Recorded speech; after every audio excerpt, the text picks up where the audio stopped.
Hello friends, welcome back to channel माँ पुरुषों की बातें। सत्संग जी सबको प्यार भरी राधा स्वामी। आइए सुनते हैं कुछ प्रेरणादायक वचन। ये वचन राधा स्वामी सत्संग व्यास द्वारा प्रकाशित पुस्तक संतमत प्रकाश भाग 1 में से लिए गए हैं। इस पुस्तक के पेज नंबर 119 पर हजूर महाराज बाबा सावन सिंह जी फरमाते हैं, जब अंदर गए ज्योत प्रकट हो गई जिसकी 1000 बत्तियां हैं। ऋषि मुनि इसको तुरीय पद, संत सहजदल कवल और इस्लाम मजहब के फ़कीर मकामे अल्लाह कहते हैं। जो ऋषि मुनि महात्मा अंदर गए उन्होंने हमें अंदर ले जाने के लिए बाहर की ज्योत का हवाला दिया, लेकिन हमने अंदर जाने के बजाय बाहर ईंट पत्थरों के मंदिर बना लिए, आटे का दिया बना लिया और घी की ज्योत बना ली। जो वहाँ राग रागिनी हो रही थी उनकी जगह बाहर घंटे और शंख बना लिए। इसके अंदर नूर है जिसकी बाहर कोई मिसाल नहीं है। यह वही नूर है जिसको जिब्राइल ने हजरत मोहम्मद को कहा था कि मैं आगे नहीं जा सकता, मेरे पंख जलते हैं। अब आत्मा सहजदर कल में आ गई। यह 3 रास्ते हैं। जब ज्योत में पहुँचे वहाँ एक बारीक से बारीक रास्ता है। उसको तय करने पर आगे मैदान आता है जिसे शाम कहते हैं। उस मैदान से आगे सेत का रास्ता है। ये इशारे हैं, वर्णन नहीं। जो जो अंदर जाओगे तुम्हें अनुभव होता जाएगा। जिस तरह निशानेबाज बंदूक सामने की तरफ, अपनी आंख पिछली तरफ और अपनी सांसें बंद करके सारी तवज्जो निशाने पर 7 का निशाना लगाते हैं, तब कामयाबी मिलती है। इसी तरह तुम भी प्यार, प्रेम और पूरी सावधानी से आत्मा को यहाँ जोड़ दो। यह कोई आसान काम नहीं है, बल्कि मेहनत का काम है। बंक का अर्थ है टेढ़ा। यह बारीक रास्ता है। इसको सुरंग भी कहते हैं। पहले सीधा जाते हैं, फिर नीचे, फिर ऊपर, फिर सीधे जाना पड़ता है। जब तक मन निर्मल नहीं होता, आत्मा उसमें से होकर पार नहीं हो सकती।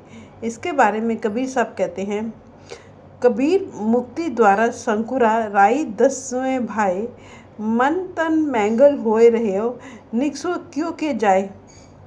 मुक्ति की राह या बंक नाल राई के 10वें से भी बारीक है। मन हाथी बना फिरता है, मैं आलिम, मैं फाजिल, मैं गुणी, मैं ज्ञानी। अब हाथी इतने बारीक रास्ते में से किस तरह गुजरे। जब गुरु नानक देव जी मक्का गए तब काजी रुकनुद्दीन ने सवाल किया कि खुदा का महल कैसा है, कितने बुर्ज हैं, कितने दरवाजे हैं, कितने कंगूरे हैं। वहाँ गुरु साहब ने कहा कि यह शरीर अर्थात देह खुदा का महल है, जिसके 12 बुर्ज हैं, 2 बाहें, 2 टांगे, कितनी हुई 4, हर एक के 3 हिस्से। पहले बाहों के गिनो, हाथ 1, हाथ से कोहनी तक 2 और कोहनी से कंधे तक 3, दोनों बाहों के 6 हो गए। इसी तरह टांगों के समझो, एक पैर, पैर से घुटने तक 2 और घुटने से जांघ तक 3, दोनों टांगों के 6 हो गए। और 6 और 6 12, 9 दरवाजे हैं, 2 आंखें, 2 कान, 2 नासिका, 1 मुंह, गुदा और इंद्री, 52 कंगूरे हैं, 32 दांत, 20 दोनों हाथों और दोनों पैरों के नाखून। इसके अंदर केवल खुदा ही नहीं, बल्कि करोड़ों खंड ब्रह्मांड, करोड़ों देश हैं। मगर बिना मेहनत या बारीक रास्ता तय नहीं होता। गुरु नानक देव जी कहते हैं, राह खुदाई बिहावला वालो 10वें भाई, हाथी जाए न सकनी हौ में रखे अड़ाई। यह दौलत मांगने से नहीं मिलती, पैसों से भी नहीं मिलती, बल्कि प्रेम और प्यार से मेहनत करने से मिलती है सभी के अंदर। अब आत्मा तुरीय पद से होती हुई ब्रह्म में आ गई। यह काफ़ी समय तक रहकर अभ्यास करना पड़ता है। मन और आत्मा के ऊपर जितना मैल है उसे साफ करना पड़ता है। जब आत्मा निर्मल हो गई तो सदगुरु ने कहा, चलो पार ब्रह्म में। वहाँ पहुंचकर इसके अंदर से सारे पर्दे उतर जाते हैं। अब आत्मा नंगी हो गई। जिस तरह एक बड़ा चमकदार गैस का लैंप होता है, उसके ऊपर 30-40 टाट के पर्दे चढ़ा देने से जिस कमरे में ले जाओ अंधेरा ही अंधेरा रहता है। जो जो पर्दे उतारते जाओगे रोशनी होती जाएगी। जब सारे पर्दे उतर जाएंगे, लैंप पूरी रोशनी देने लगेगा।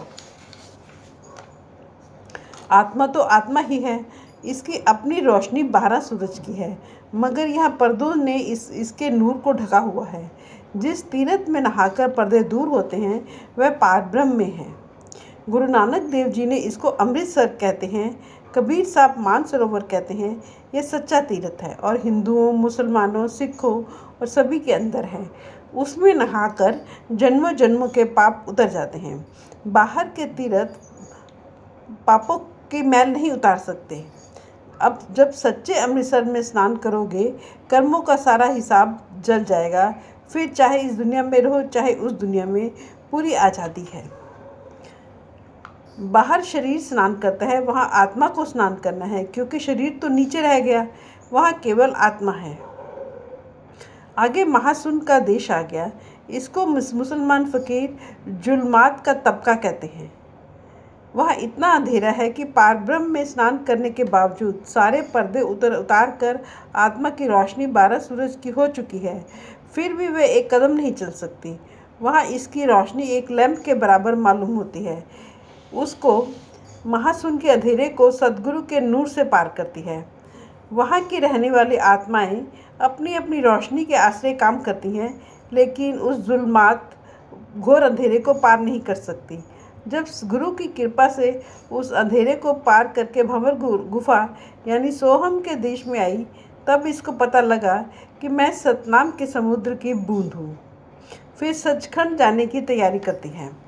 अब सचखंड पहुँची तब इसका नूर यादा हो गया। जब रूह कुल मालिक में मिल गई तब कहती है कि मेरा और उसका गुण व स्वभाव एक है। वह भी समुद्र है, मैं भी समुद्र हूँ। मुझ में और उसमें कोई भेद नहीं है। अब आत्मा सचखंड में आ गई। मुसलमान फ़कीर इसे मकाम हक कहते हैं और हिंदू महात्मा सचखंड या सतनाम कहते हैं। यह कुल मालिक का देश है। वैसे तो हर एक स्थान पर कलामे इलाही, बांगे आसमानी या आकाशवाणी हो रही है, उसको नाम कहते हैं। यहाँ स्थूल देश में ब्रह्म गुप्त है, माया प्रकट है। सूक्ष्म देश में माया है और ब्रह्म एक जैसे हैं। ब्रह्म में माया गुप्त और ब्रह्म प्रकट है। कहते हैं सतलोक में किसकी आवाज़ है? बीन की। जब गुरु की कृपा से आत्मा सचखंड पहुँचती है तब वहाँ का मालिक सतनाम उसे अपने पास नहीं रखता, बल्कि अपनी ताकत देकर ऊपर अलख अगम अनामी में भेज देता है, जिसको संतों ने स्वामी स्वामी कहा है। गुरु अर्जन देव जी कहते हैं, ऊंच अपार बेअंत स्वामी, कौन जाने गुण तेरे।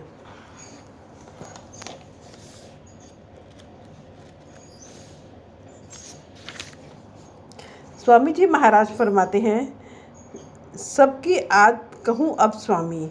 स्वामी नाम है कुल मालिक का और राधा नाम है रूह का, यानी राधा स्वामी। इसलिए स्वामी जी ने राधा स्वामी कह दिया। यह आखिरी मुकाम है। यह ना आदि है ना अंत है, यह शांति ही शांति है।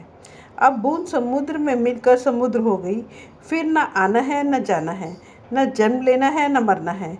इसलिए संत कहते हैं कि तू मेहनत करके पर्दा खोल और दर्जा ब दर्जा ऊपर चढ़कर जन्म मरण से मुक्त हो जा। Thank you.